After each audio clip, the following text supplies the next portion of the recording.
Good morning, good afternoon, good evening. Whatever time of day you're watching or listening, welcome to the Brown Skin Girls Network Blueprint Podcast. Hi everyone, you're back with Anya, Jane, Jane. And Nkiru.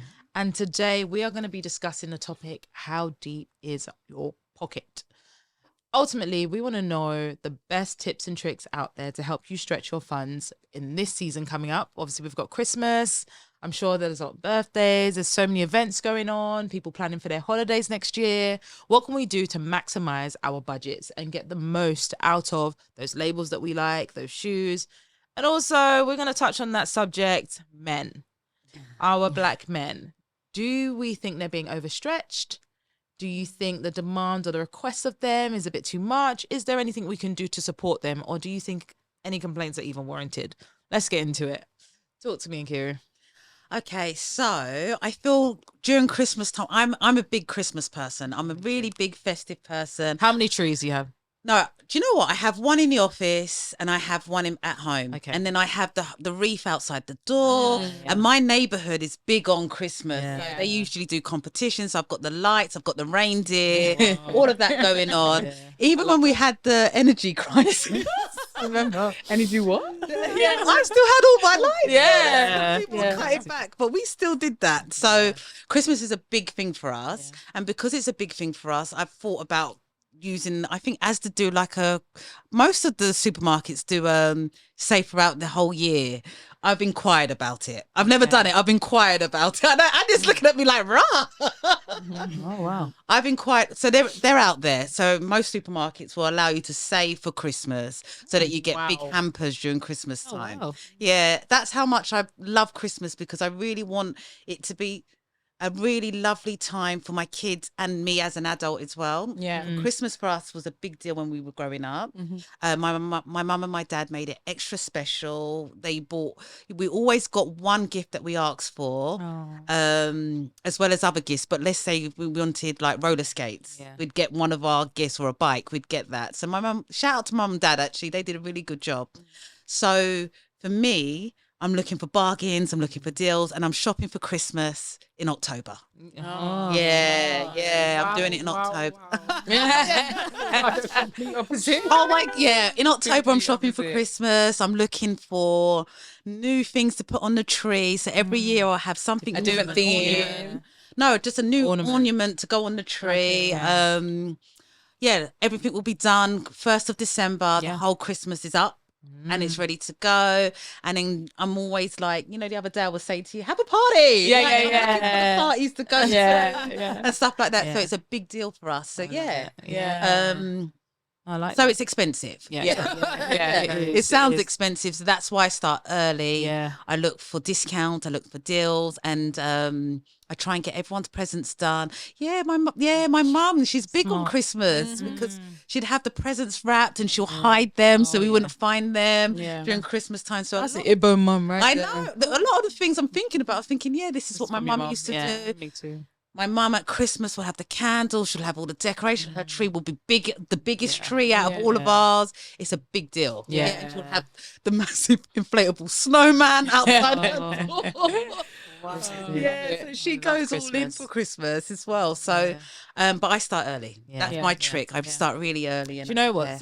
Talking about early, I remember one year I really wanted this tree and they all went. So I was like, okay, in January, there might be some, when they have the ones that nobody buys or whatever. I was like, just buy it like early in the year, as early as like February, March for the following year. Yeah. Kid you not, it worked. I got 2 trees and I love them.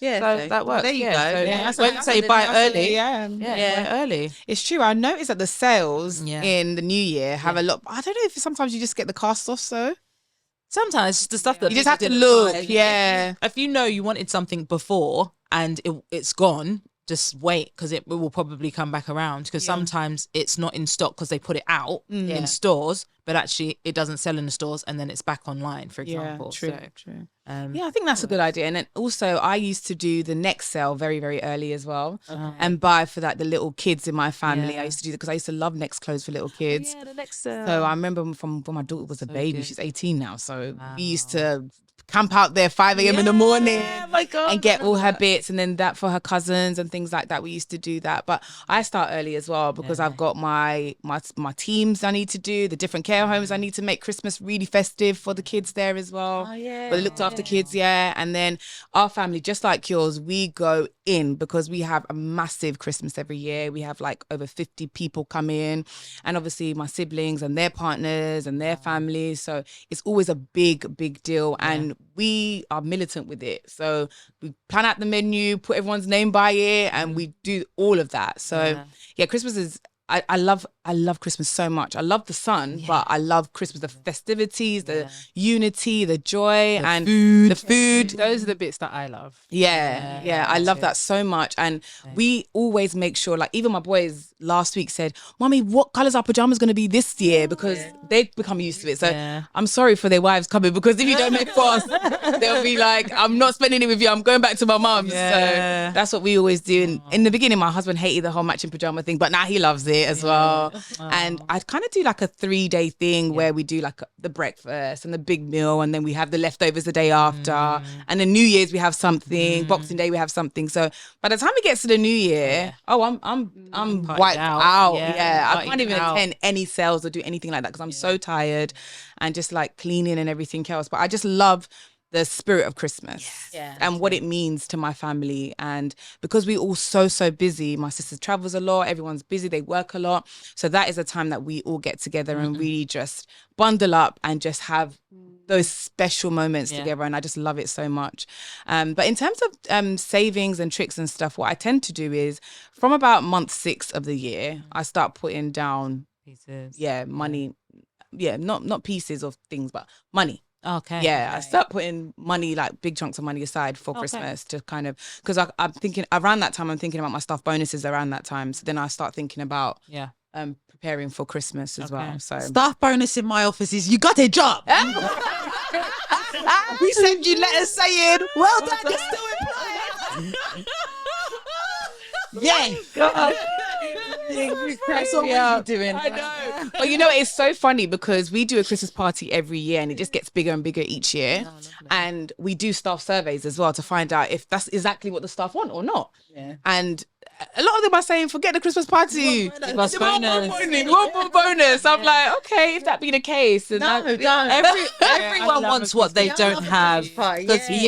In my company, we get the bonuses, but everyone's like, oh, we want a Christmas party. That's the thing. Everyone wants a jolly, outside of a work environment where they could just be themselves. And, our guys get really crazy when they get free alcohol and free food as well. So we always have a good time. But give the people what they want, because it's stressful planning the party as well. And it's expensive. So I'm thinking, well, if we're spending a lot trying to give them a Christmas party, then let's just distribute that in the bonus as well. Maybe do it one year and see how. Exactly. And I was just say to them, you said this is what you wanted. So that's what I'm saying. Why do you say that? This is what you wanted to get off with Ken this year. So we'll see. We'll play it different this year. But one thing I actually want to do for 1 year is I want to spend Christmas not in Ghana, but in a different country and see what it's like. I've never done that before. I have a few times. Well. I've never done that before. I want to try it and see, because when I think about Christmas, I think about the whole festivities and being cold and being cozy and all of that. I haven't done it in a hot climate before. So I'm thinking, well, apart from Ghana, but Ghana's home. It's not, you don't really get fireworks and all that stuff. You just eat fufu and it's just normal. It's home. So I'm thinking to do that 1 year and see how that pans out. America would be nice because they go in with Christmas, don't they?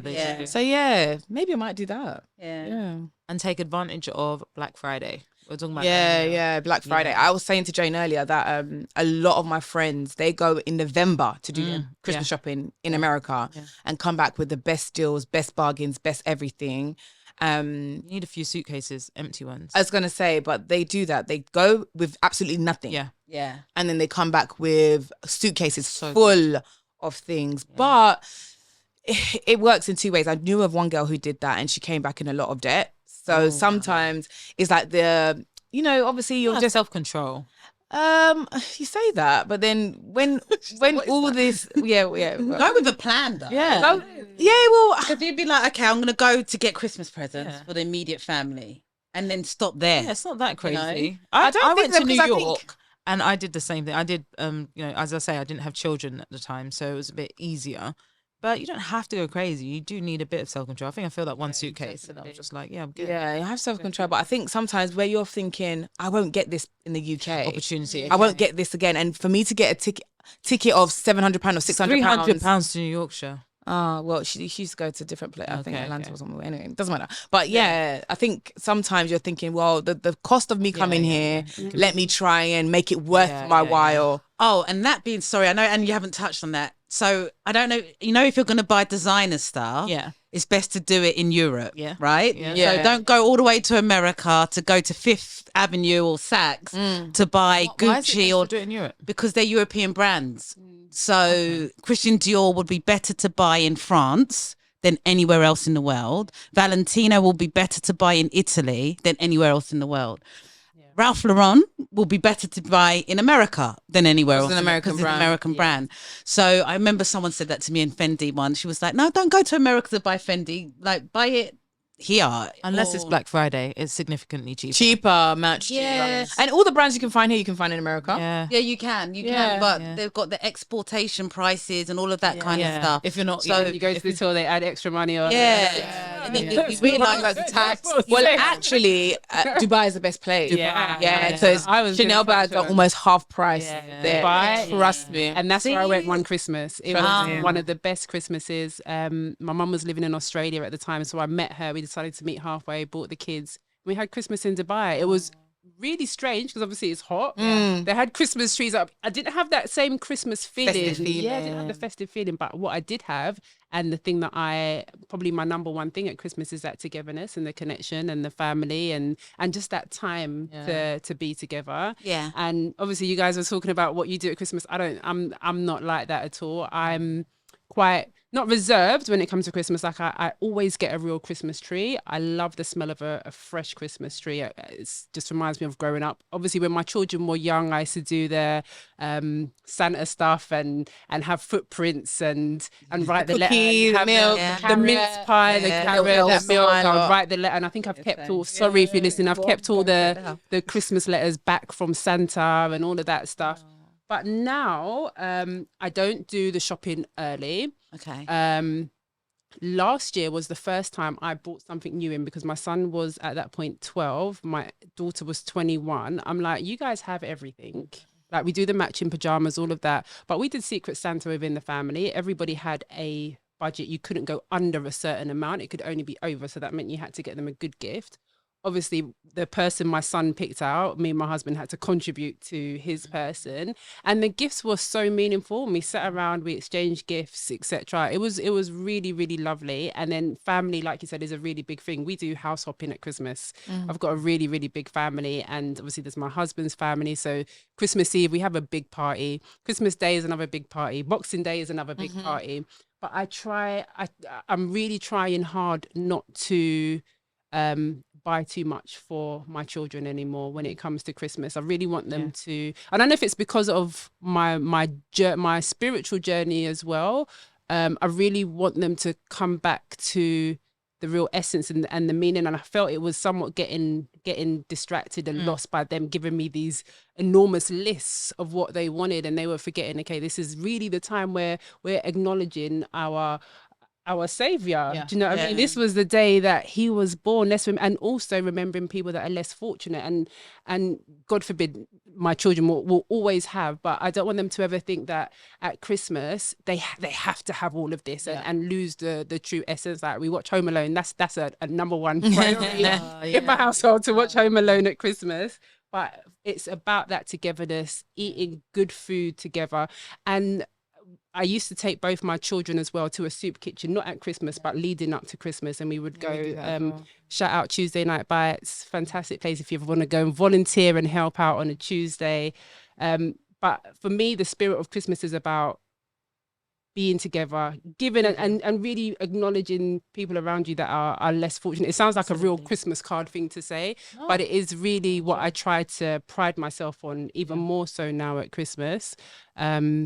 I love it. Yeah. So I'm a little bit different, but Christmas does. No, it's not, because we do the same things, but we're still going. Yeah, we get a good, like, everyone gets a good, do you know what I mean? A good We do gift. Secret Santa as well. Yeah. We do both. Yeah. Oh, nice. Yeah. I think it's about family time, but you touched on a few things there that I want to get into. Obviously, really understanding the value of certain, moments, but sometimes do you think they're shadowed by a lot of the wants, and people confuse them with the needs? And talking about, particularly in relationships, people in new relationships, do you feel them pressuring a man, for example, to buy them all these expensive luxury items that they might want in this season is warranted? If obviously it's such an early time in their relationship, do you think that's fair? Do you feel like that's unnecessary pressure that they're putting on, our black men? And, what are we looking at the outcomes of it? Are we looking at what it's doing to our community, what it's doing to our black men? Okay, this might be a bad thing to say, but pick your person. Like, if that is what you want, go with a person that can provide it.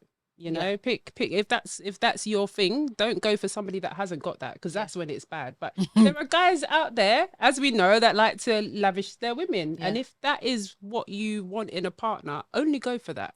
Do not expect that of anybody else. A lot of them putting themselves in debt, and it's because of this ego or this image or this, facade that they want to But portray. a lot of men get off from giving gifts, and so they do. find a man that is of that kill. True. But don't expect it of everybody, because not every man is that way inclined, especially in the beginning. But now, say if that's the man that you're going to marry at some point, and you've gone and lavished his pocket, what is he going to spend towards your wedding?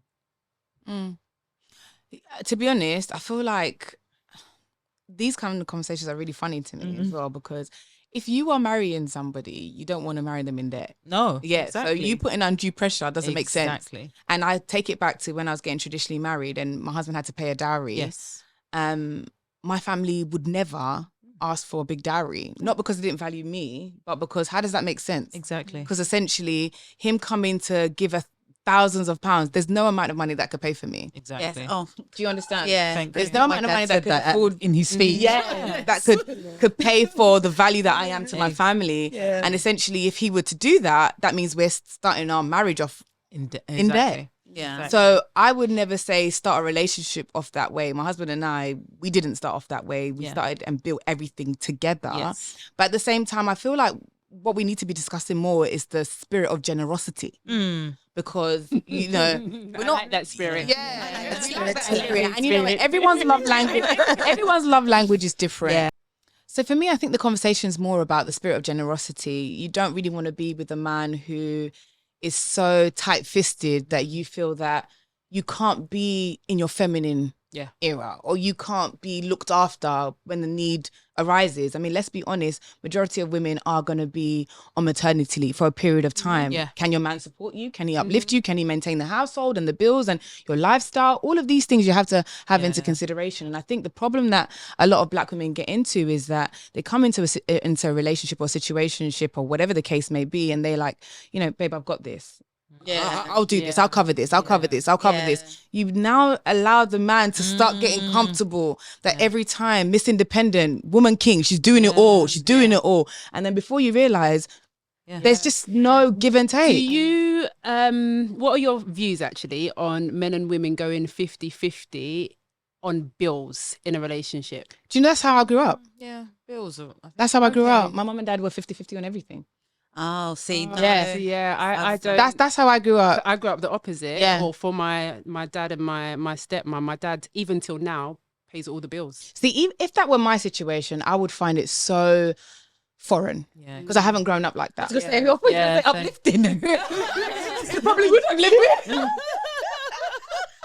Yeah. So my view's tainted. Yeah, maybe. I think- not tainted, but yeah. Yeah, it's learned behavior. This is Learned how you behaviour, So for me, this is my reality is, and that's the reason why the women in my family, and I know that all the men who have married women in my family say that sometimes the Abbey girls are too independent. Yeah. Because that's how we've seen my mum. My mum and dad did everything 50-50. And I think that put my mum in an empowered position in the sense that, and for me too, even though all my assets are split down the middle with my husband, I know, God forbid, if anything were to happen, I'm covered, I'm sorted, you know? And then I also have a way to have multiple streams of income so that I know that the niceties and the extras that I want, I can afford that without asking. I mean, if I'm going on a girl's holiday, what's my business asking my husband to pay? Yeah. I know some people get that, but I would find it a bit strange. Yeah. Personally. Or if I wanted certain luxuries or whatever, I'll take myself and do that. I wouldn't put that pressure on my husband to do that. I think that's a valid point there. If you're asking of your husband, can you provide that as well? Not husband, of your partner. boyfriend. Because this is in a situation where it's still early, obviously, in your relationship, and you're asking, demanding certain things, but can you provide those things for yourself? Yeah, and that's the key. Yeah, I think. But is that what a woman is meant to do though? Yes. Early on in a relationship, Yeah. maybe. Early on in You're the meant no. Whatever you ask of someone else, you're meant to be able to do for yourself. I feel. Period. Yeah. Like I don't know. I think it's seasonal. yeah. I think it's reason why seasonal. yeah. Because obviously, when you're going through maternity leave, you know that obviously you're off. So, okay, even though you might have passive income, you might have other streams, you have maternity cover, but actually you're playing your position by giving birth. You know, Nurturing those babies at home. Literally, you're like a host, right? And it is seasonal. So I think back about in times when I was a student, Chris bought me my first car and he would support me. And that was from a place of generosity because, you know, he didn't need to do that. But at the same time, I could provide that. Can I ask you a question? That's what I just Was that enough for you? Was that indication that he would be a good man to marry from doing those things? Oh. Yeah, so speak with your chest. Amongst Yes. other things, yes. Yes. But that's exactly what I'm saying. He's very generous. Yeah. He's a provider and he's kind and he's generous. Yes, very generous. Having a generous man that can provide for you and give you things and buy you things is great.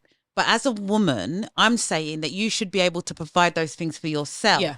But still accept those things from someone Yeah, else. 100%. Yeah. And I that's would similar never- to the 50-50 question that I was asking, because I don't believe, well, not I don't believe, everyone's entitled to do what they want to do. But within my own relationship or expectations, I don't believe that bills should be 50-50 because, like you said, maternity leave, or there's other things that I do naturally as a woman. However, I should still be able to cover 100% of the bills.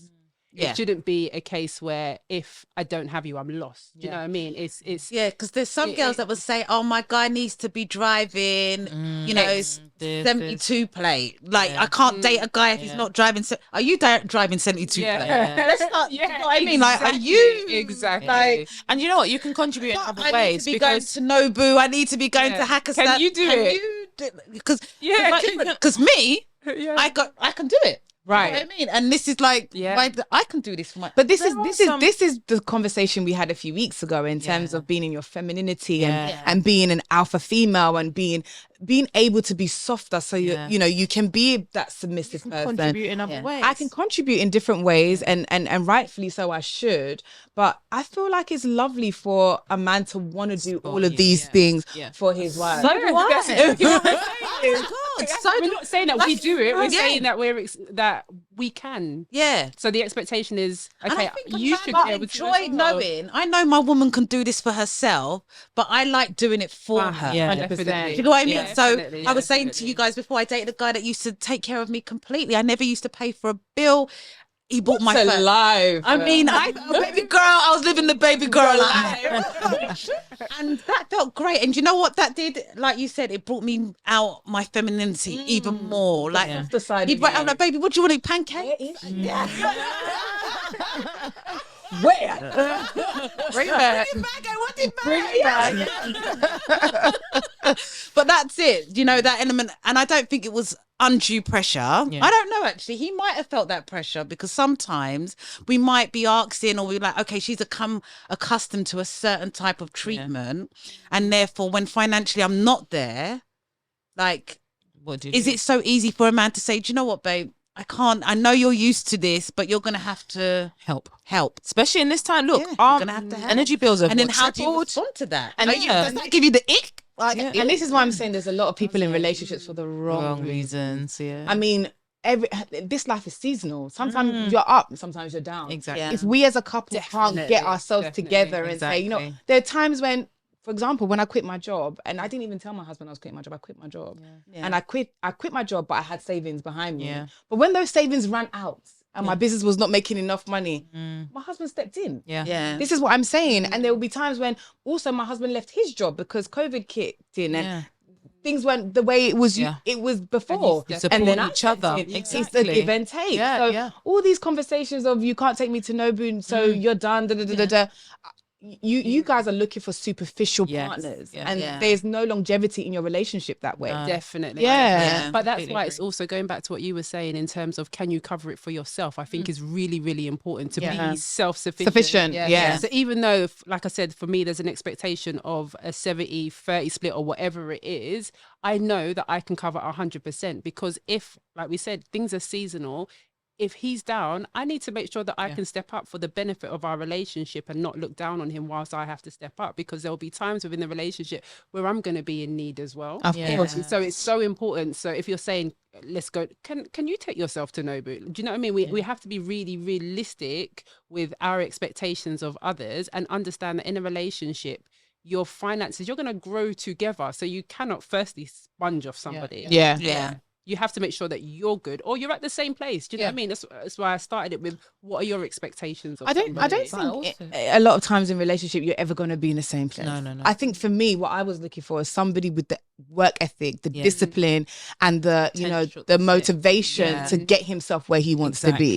Exactly. I don't want anyone to be a burden or hold me back. Yeah. So I want someone to be working, if not harder than me, Yeah, because I want 100%. me to live well. Do know you see what what I it is? mean? Yeah. I don't expect us to be neck and neck. Should men work harder than women? This is it. Well, I think that, this is it. Yeah. They should. Speak your Authenticity. Yeah. Listen. What's going on here? Yeah, they should. But that's what we were just touching on. We were talking about how men, I think, if we say like historically, they might have seen their women when women came into the work era and they were like, okay, independence, and they've gone out and they've done all the suffragettes and they want the independence, they want to work. But has that had a kind of a negative effect on us in some aspects where now we're being seen as the alpha woman rather than seeing that title of the alpha male, and men are now seeing that they can take a step back and they can relax, and now it's gone too far because a lot of them are happy to watch their woman slave away cooking, going to work, studying, carrying a baby on the back, and they're just there playing computer. I'm like, what's going on? What's going on? computer, I never. I rebuke it. Someone in my household. I see men. disconnect that I'm computer. telling you. I'm telling you. I was talking to a man the other day, and he's white, but it's different. So he was like, "Oh yeah, I'm gonna go home." Unless he's a gamer earning millions. He's not. Then, baby, do your thing. Listen, but I'm just like, why is that an option for you? But they think it's an option. Again, Everything is if a man optional. is comfortable seeing his woman slave Exactly. and work to the bone and doesn't feel the pressure that to a man? relieve that burden off of her, Yeah. he's the wrong man. He's the wrong man. Yeah. So, we need to be looking at men. Yes, there is a lot of pressure on both men and women now. Yeah. The expectations are a lot more. The financial crisis is a strain on everybody. People are being made redundant left, right, center. So I think, being in a relationship means being in a partnership. Yes. And if you don't feel the value of that in terms of the person relieving that load off of you, then it's not a good partnership. It's true. But ultimately, we're saying, okay, he's the wrong man. But what does that really mean? If someone's a father to your child, like children, or you have a family, but he's not pulling his weight, what do? You need to have a direct conversation. Say, I need more from you. In this scenario. And when he doesn't do more, then what do? Then you have to count to 3 and throw him out. okay. Right away. In the bed, in the dustbin. It's a difficult You have one. to fast and pray, Sean. Yeah. Fast and pray. Yeah. But let him know. Let him know. Look, I need more from you. Open communication, definitely. Have this. We had conversations beforehand, and what I think a lot of men, maybe not all men, but a lot of them struggle with vision. They're happy and they stay complacent, but they don't have a vision of where. Like women will be like, okay, I want my family to be here. I see myself in this house. I see myself driving this car. My kids in this school. They don't see that. I think it's a lack of confidence. Yeah, They don't because wanna be knocked I back, think isn't they've it? been knocked Yeah. back a lot, and sometimes I think it's just them making it through the jungle. It Yes. feels like almost because they Yeah. have a lot of rejection, Yes. a lot of barriers before them. So I think it's not as easy for them to It's not. to have that foresight and vision, Exactly. and that's why You biblically can be a the- man needs to marry a woman. Yeah. Definitely. Like that pairing is so sacred. Yeah, Yeah, it's beautiful. it is beautiful. Thank you so much for joining us, the Brown Skin Girls Network. We just wrapped up on the topic of how deep is your pocket. Join us next time. Brown Skin Girls Network. Bye.